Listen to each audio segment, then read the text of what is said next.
Faltan 5 minutos para llegar a las 10 de la mañana y es con mucho gusto que recibimos hoy a Rodrigo Dacuña, nuestro licenciado en nutrición. ¿Cómo estás, Rodri?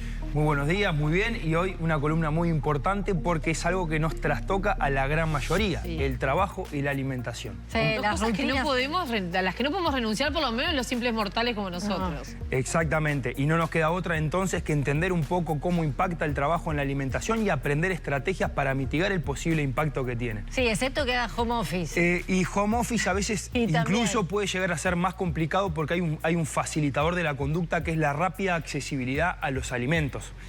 Porque estoy en casa, es abrir la heladera, es ir al estante.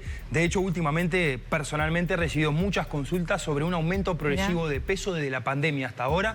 Y uno de los principales cambios que hubo a nivel personal fue el trabajar en casa. Claro, además te moves menos, ¿no? Sí, ese es otro de los factores. De la cama directamente capaz que al escritorio, al living y estás. Partimos de la premisa de que las dinámicas laborales pueden convertirse en potenciadores o debilitadores de los hábitos alimentarios saludables.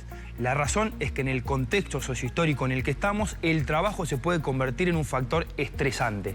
Y por lo tanto, la alimentación, considerando en el contexto en el que estamos, obesogénico y de alimentos hiperpalatables, se convierte en un rápido, sencillo y accesible regulador emocional y del estrés. Es decir, cualquier cosa que me pase, yo rápidamente puedo como mitigar o tratar de mitigar esa especie de malestar a través de la alimentación. Una vez no pasa nada. Pero cuando yo convierto la dinámica de malestar laboral, por poner un ejemplo, factores estresores, en buscar alivio a través de la alimentación, inevitablemente voy a empeorar mi salud y voy a aumentar de peso. Claro, me estresé, se me complicó, me voy a buscar un alfajorcito. Exactamente, acá como la película E.T. ¿Qué significa ET? Es una nomenclatura que hace referencia a las principales vías por las cuales el trabajo puede afectar el comportamiento alimentario y como consecuencia el peso y el estado de salud. La E de estrés, emoción y estado de ánimo. Ejemplo, determinadas condiciones laborales, ya sea por horarios o simplemente por estar en un lugar donde uno no quiere estar, con personas que no quiere estar y que por situaciones de la vida no le queda otra que seguir trabajando en ese lugar. El creer que eso no nos va a hacer nada es una utopía, ¿no? A nivel salud mental va calando y siendo como esa gota de agua que va tallando la piedra, digamos, y nos va afectando desde el punto de vista de estado de ánimo y emocional. Eso obviamente se relaciona con un peor comportamiento alimentario. Esa es la primera vía. Estrés, emociones y estado de ánimo. La segunda tiene que ver con el tiempo. A veces a la gente le sorprende que tiene que dedicarle 15 a 20 minutos al día para organizar su alimentación, pero no nos tiembla el pulso para tener 3 horas de pantalla en el celular. Y esto a veces como que culturalmente vamos cayendo en el autoengaño que, ¿cómo que yo tengo que organizarme con los hábitos? ¿Cómo que me voy a poner a cocinar? ¡Qué pérdida de tiempo! Cuando en realidad puede llegar a ser una conducta preventiva que es económica y accesible, digamos, y puede llegar a tener un impacto a nivel salud inigualable, ¿no? De hecho, la alimentación es el factor que tiene más peso en los años perdidos de vida por enfermedades crónicas no transmisibles. Comer mal es lo que más se va a relacionar con que a mí se me acorte la vida o de los años vividos que viva peor. Porque no es solo longevidad, es cómo vivo yo estos años. ¿Con buena calidad de vida o con peor calidad de vida? Y el tercer componente de esta palabra ET tiene que ver con el entorno. No solo entorno alimentario, sino también entorno de personas. Por ejemplo, si en el trabajo yo llego y me está esperando Juancito con los bizcochitos y al otro día es Pepito con las medialunas calentitas. ¿Cómo decirle que no? Y la frase que hemos dicho más de una vez, el entorno es la mano inconsciente que moldea el comportamiento humano. A largo plazo nosotros nos vamos a ver influenciados por las propuestas del entorno. Claro, vos lo asociás con una confraternidad, ¿no? Momento de compartir, de bajar tensiones, de conectar desde otro lado, pero termina siempre siendo la comida el vehículo. Hay una frase que dice, desde el origen del tiempo fue el mate el que hizo la ronda y no la ronda la que hizo al mate. Es decir, la alimentación tiene muchas dimensiones y una de ellas es el compartir, el gasajar, el dar amor, y entre ellos tenemos relacionados los alimentos hiperpalatables. Es poco probable que nos inviten a comer una ensalada de repollo, pero sí que nos inviten, ¿querés un chocolatito? ¿Querés salir a merendar un rato? Y no está mal, el tema es cuando esto es repetido y todos los días. 1, 2, 3, 4, porque nosotros no nos damos cuenta, pero estamos comiendo todos los días más de lo que necesitamos. Arrancamos así a los 20 y poquitos, cuando llegamos a los 40 años tenemos 15, 20 kilos de más, no entendemos cómo fue que pasó, porque la impresión de uno viene a expensa de la infraestimación de la ingesta. Yo no como tanto como para estar así, incluso está como ese sentimiento de injusticia. Y es cierto, capaz que no comés tanto como para verte así, pero sí fue una conducta que repetiste a lo largo del tiempo y no interveniste y hoy se paga el precio de esa forma. ¿Y cómo impactan esas rutinas laborales, todo el estrés, los cambios en la vida familiar? Bien, en la vida familiar impacta igual que en la vida personal. El primer componente a considerar es que el trabajo puede ser un componente estresor. Y esto no se arregla con una dieta, sino que hay un poquito más para atrás. Primero, entender los mecanismos por los cuales se está operando el trabajo en el comportamiento alimentario. Y esto es importante porque las personas tienden a culpabilizarse de por qué no tienen el resultado que quieren, no comen como quieren, es que me falta voluntad, es que me falta constancia, es que yo empiezo a cambiar y me autosaboteo. Esas son explicaciones lógicas que nosotros le damos con los conceptos que tenemos. Y hoy sabemos que no son explicaciones científicas. De hecho, hoy en día sabemos que la fuerza de voluntad es un concepto tomado con pinzas que ni siquiera existe y no está validado. Pero sí es lo primero que encontramos para decir, bueno, si yo no lo logro es porque me falta voluntad. Pero cuando hacemos, por ejemplo, una resonancia magnética de una persona que está estresada, vemos que hay una afectación del hipotálamo. El hipotálamo se encarga de regular, por ejemplo, el centro de regulación del hambre. El hambre por homeostática, que es decir, por cantidad de energía cuando tengo hambre real, y el hambre hedónica. ¿Qué termina pasando? Trabajo muy estresante, me estreso mucho, termino comiendo más deseo por la comida, tomo peores decisiones más automáticas, tengo menos capacidad para saciarme y esto se perpetúa en el tiempo. ¿Cómo afecta a la familia? Si yo estoy estresado, termino siendo ejemplo, por ejemplo, para mis hijos. Papá o mamá come de esta forma, entonces esto es lo que yo tengo que hacer.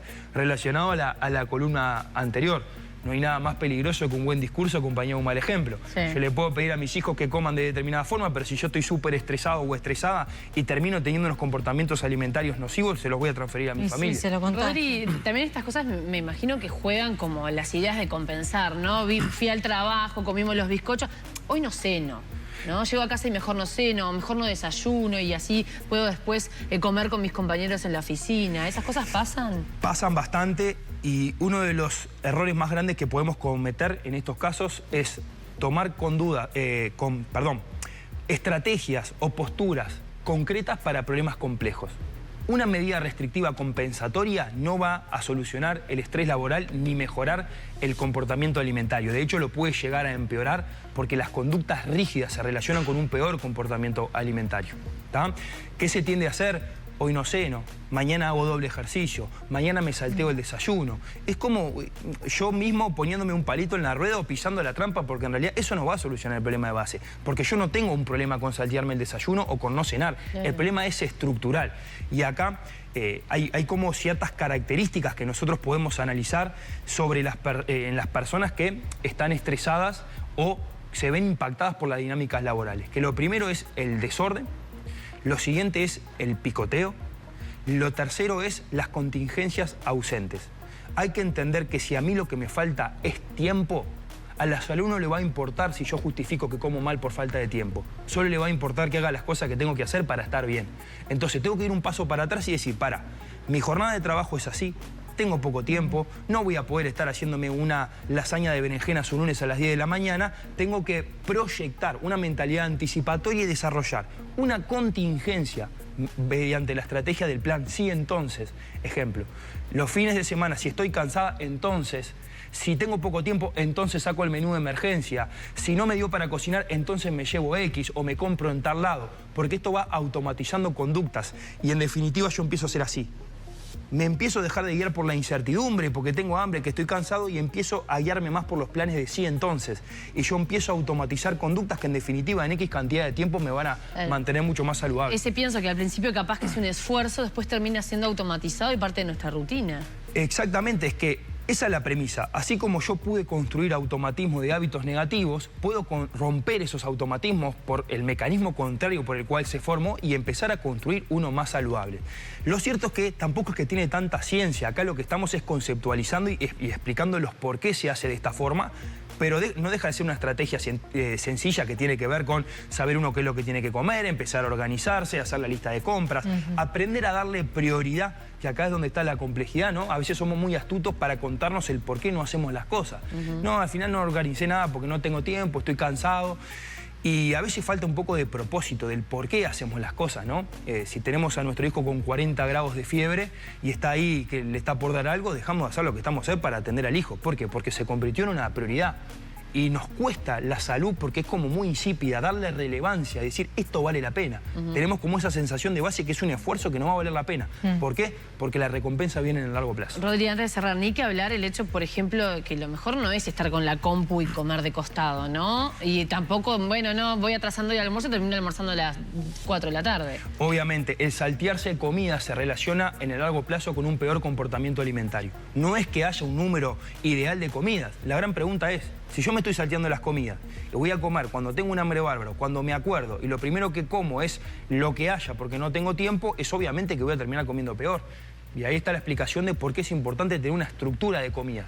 Empezar a pegarme a normas, no la rigidez, a normas. Así como tengo un horario de trabajo, tengo una estructura y un procedimiento para tener un resultado X, la alimentación es lo mismo. Necesito una estructura, si no, no puedo esperar un escenario favorable y menos con el contexto obesogénico en el que estamos. Bien, Rodri, como siempre, muy importante todo esto que nos contaste, así que hoy todos interpelados también en las rutinas de trabajo, todos. Como siempre te puede seguir la gente a través de YouTube o a través de tu cuenta de Instagram. Sí, Rodrigo Dacuna 7, nos pueden encontrar en las redes que diariamente estamos compartiendo información allí. Un gusto, Muy bien, Rodri. muchas gracias.